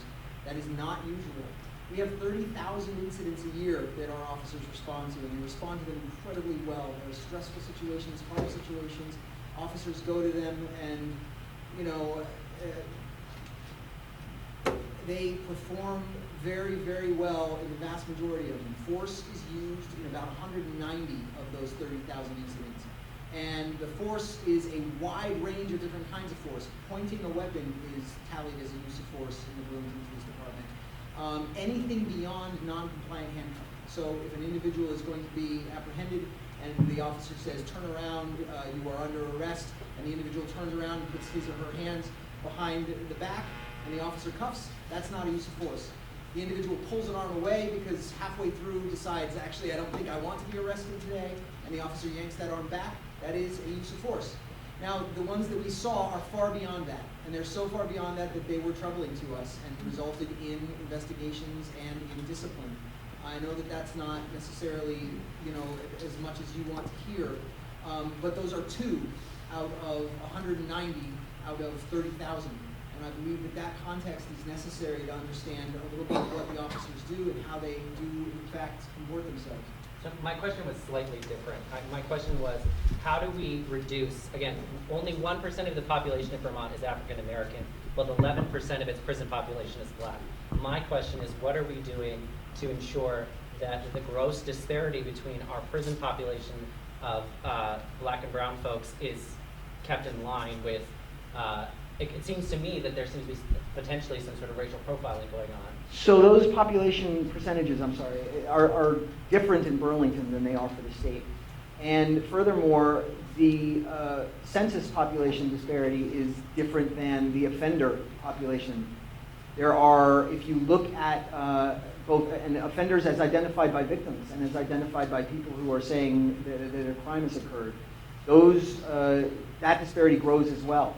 So that in the city, and I don't have the data right in front of me, but it was presented by the chief of police at the city council, those differences shrink drastically. There's still a slight difference. I believe that offender, minority presence in offenders is something in the order of 22% versus 12% of population versus in the city, versus probably 26% for use of force. So that difference does cause us concern, and we're looking at that. Part of that problem, however, is that when you're dealing with such a small number of instances, that very small differences can cause outsized percentage differences. But these are things that we're looking at, that we're thinking about.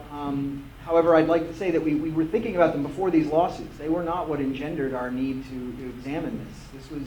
These are things that we dealt with, but personnel rules and law prevent us from talking about certain things when we make personnel disciplinary decisions.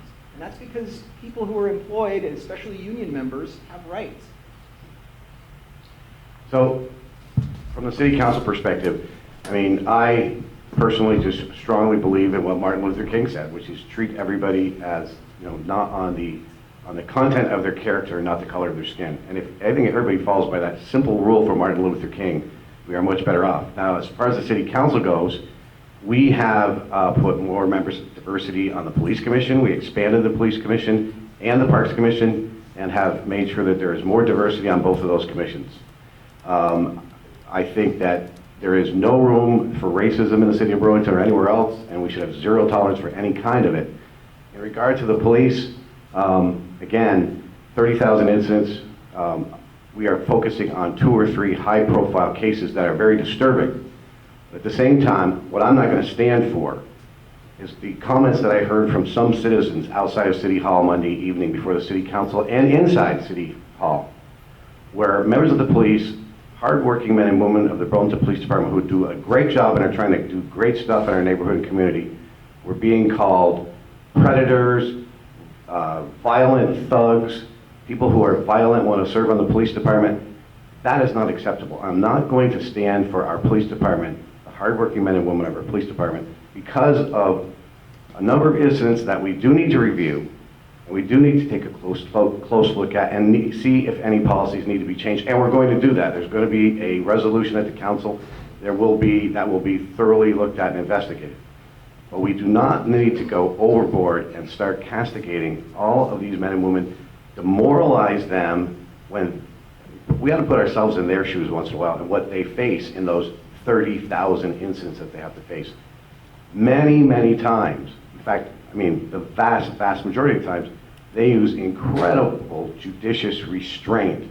I can give you incident after incident after incident that could have been far worse, except the police used incredible restraint. So, does that mean they're perfect? No, they're like every one of us in this room tonight. They're human beings that make mistakes. Sometimes those mistakes are very bad mistakes and result in someone getting hurt, and then we need to take a close look at it, and we are.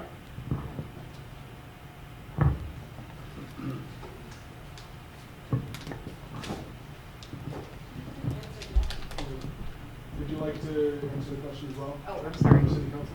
Sure. Go for it. So one of the things I proposed was a subcommittee of the Police Commission to address racial profiling, as well as, strictly looking at the numbers, the statistics. And I think the most important one are people being stopped and, no crime committed type of thing, right? That's what I think is, so I think that's one of the best ways. That's many departments have that.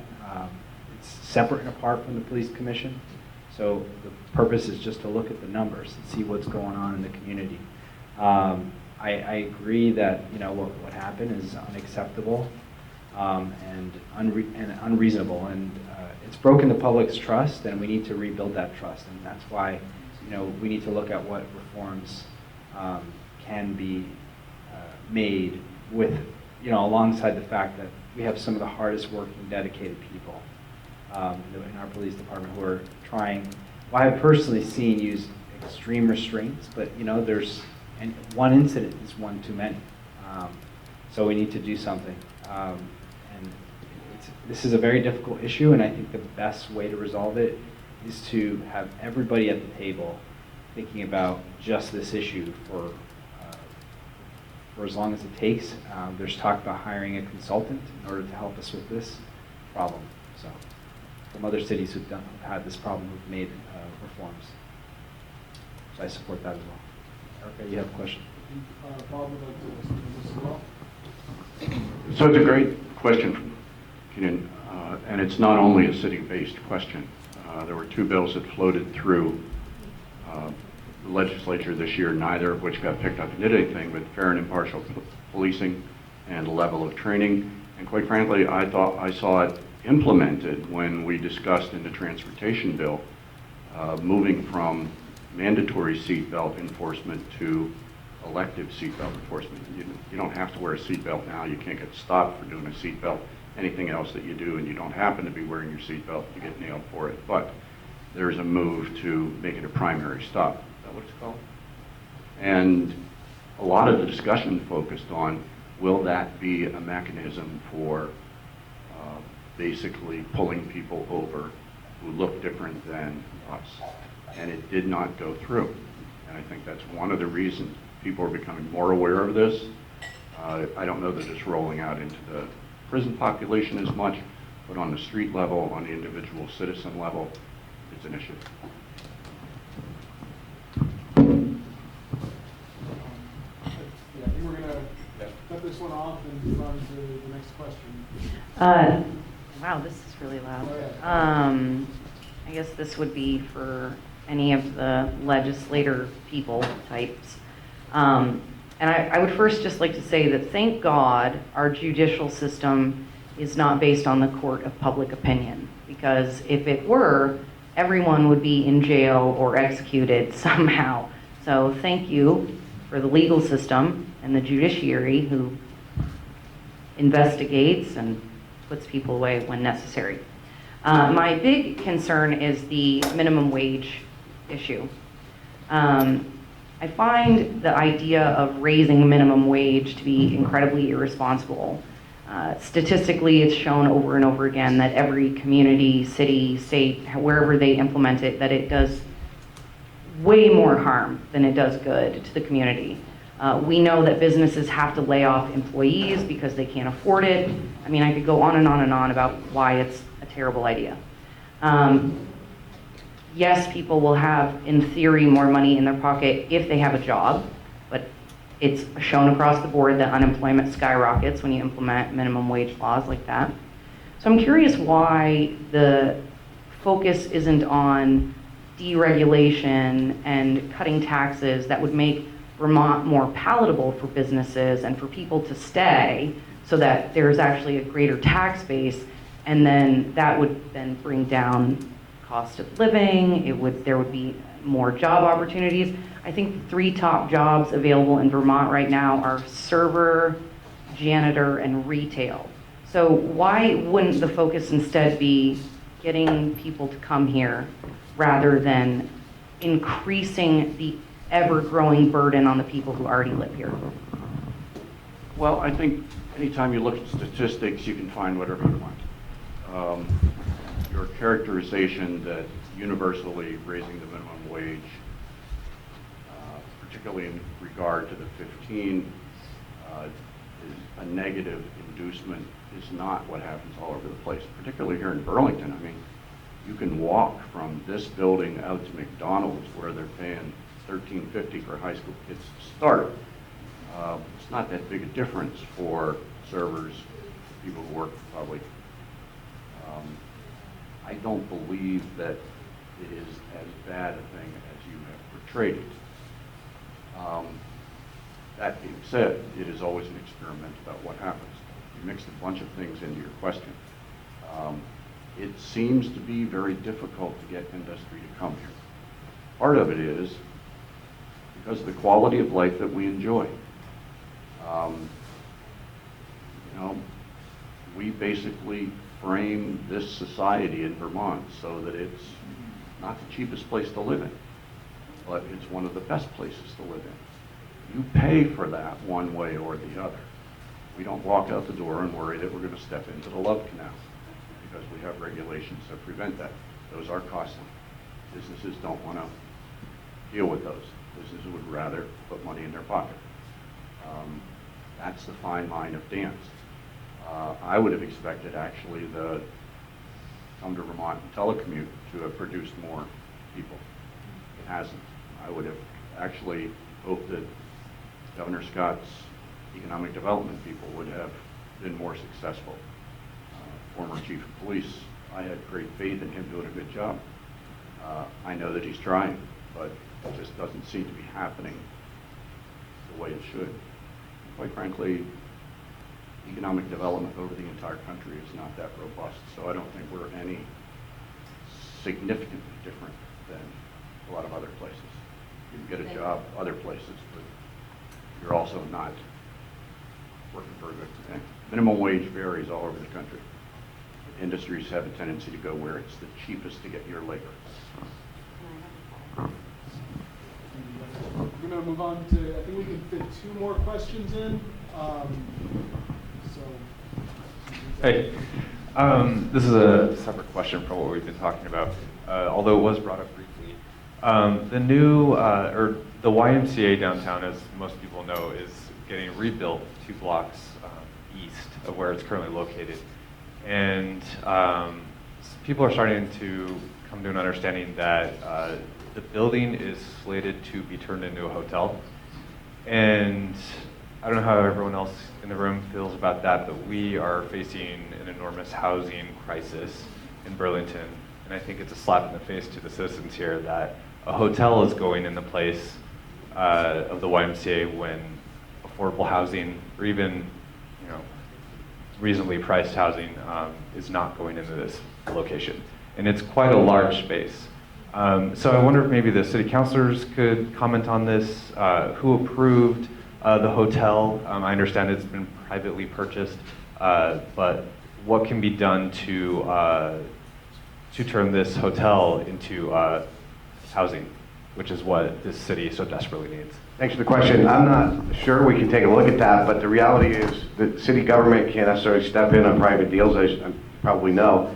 And Kyle Dodson commented extensively on this in the paper from the YMCA, saying that we would love to have turned this into housing, but we looked extensively around and there was no developer with the cost of what it would have taken to change this building around.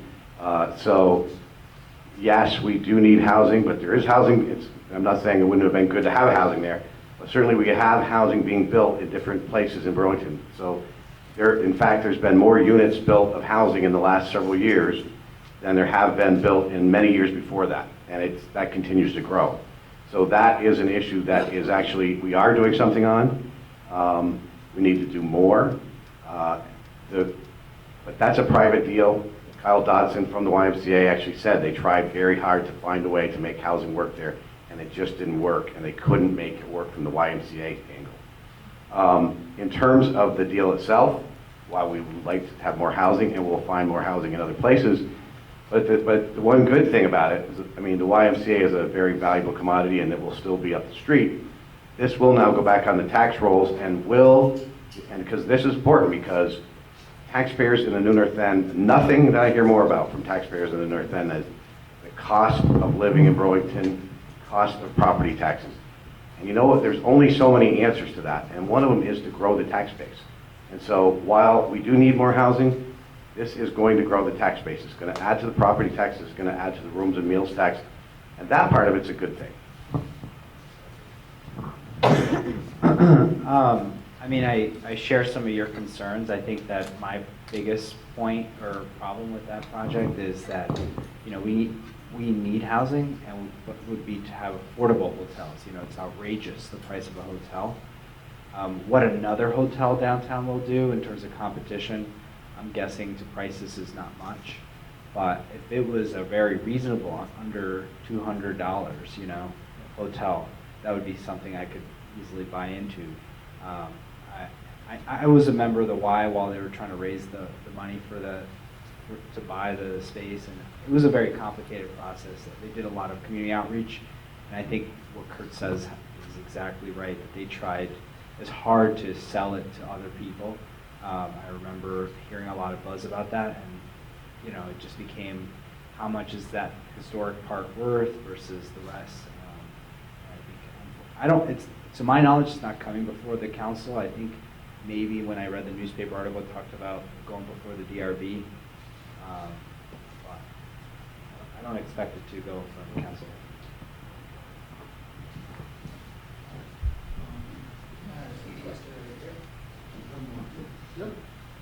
I wanted to ask about the status of planning for the pedestrian crosswalks and you know, the lighting, the signals for crosswalks on North Avenue.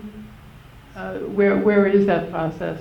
Those are coming very soon, actually. The commitment that we got from DPW Director Chapin Spencer is that they will be, they should be coming very, very soon.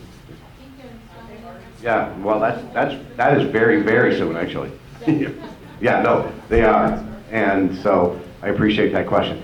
Before we close, I do want to just respond to Franny's question before, which was about the senior center. And it is not going to be a takeover by the city, Franny, but it is going to be developing a partnership with the city to ensure that the senior center can remain open and deliver those really vital services to our seniors. I think we have one more really quick question, because that was really quick, so.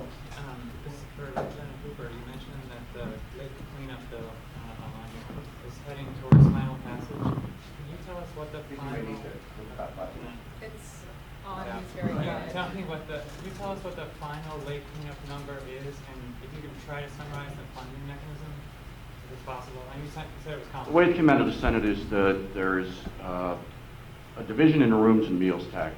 75% goes to, 25% goes to education, 75% goes to the general fund.